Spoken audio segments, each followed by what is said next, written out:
আসসালামু আলাইকুম। আশা করছি ভালো আছেন, আমরাও ভালো আছি। শীত মনে হয় একটু কমছে, মনে হয় কি বোঝা যাচ্ছে যে শীতের মাত্রা একটু হলেও কমেছে।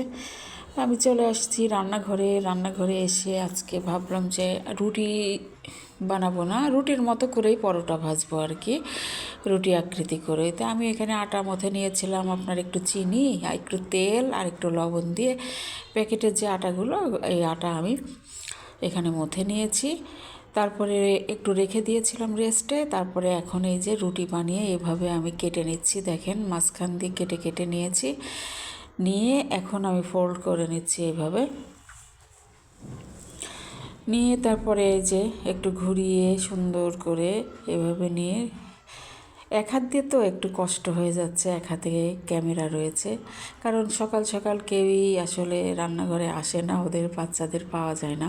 একজন উঠে পড়ালেখা করতেছে আর স্ট্যান্ডে দিচ্ছি, কেমন জানি হচ্ছে না। যাই হোক, এক হাত দিয়েই আমার করা লাগছে এগুলো। তো আমি আরেকটা রুটি দেখাচ্ছি। রুটির উপরে কিন্তু অবশ্যই তেল দিতে হবে, তেল দিয়েছি আমিও। তো দেখেন আরেকটা, এই রুটিগুলো আর কি খুব মজা লেগেছিল ভাজার পরে। আর হচ্ছে খুবই মচমচা, গরম গরম খেতে হবে, নরমও হয়, খুব সুন্দর হয় দেখলাম। এক এক করে দেখেন আমার কিন্তু সবগুলোই প্রায় হয়ে গেছে। দেখেন, এটা একটু টাইট করে করলে ভালো হয়, কিন্তু আমি আসলে এক হাত দিয়ে একটু কষ্ট হয়ে যাচ্ছে।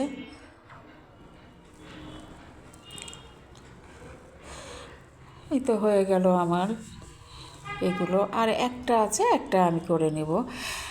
এভাবে সবগুলো দেখেন, এভাবে করে নিলে হয় কি যে একটা একটা করে তখন